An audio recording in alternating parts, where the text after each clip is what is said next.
What's up? I got asked a good question. Was George Foreman more known as a heavyweight fighter or for the Foreman grills? You know, he built quite the reputation for the grills. It's amazing how some people or is he known for his commercials? Because there was the boxer, there was the product pitchman, and it was commercials too.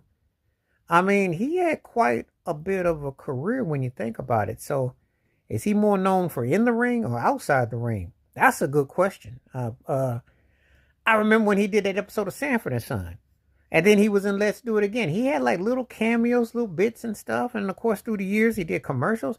He had quite an interesting outside the ring life, interesting that he got this moment in time where he kind of had like a interesting career like that. And I've done videos about him before, but I think having watched a movie recently, took me a little time. And I decided I would kind of talk about it, because I think his story is one of the most compelling stories when we talk about the different eras of his career. When you think about it, I mean, it took him 20 years before he won the heavyweight championship back, which was crazy. The whole thing with Ali, to when he beat Michael Moore, to win it from 74 94, being a minister, but then with the Foreman Grill, but then with the TV shows, with the commercials. I mean, he had an interesting career. Boxing did pay.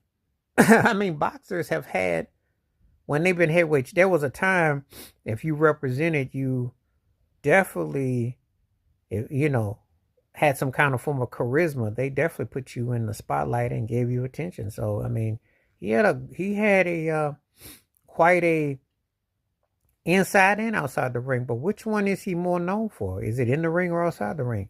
Because it's a good question when you think about George Foreman. I mean, you're thinking about a guy who really was one of the greatest champions ever, and then his grill is one of the most known, iconic things ever. Then if you follow him and his ministry, his TV appearances, he had quite a another light of his career. So it definitely makes interesting when when you think about the totality and what he's done, and where he's been, and what it led to. It's quite interesting that he did all that. And when you think about it, sometimes you look at somebody's career and you think, oh man, this guy was this, but then he was like that. It's like, wow,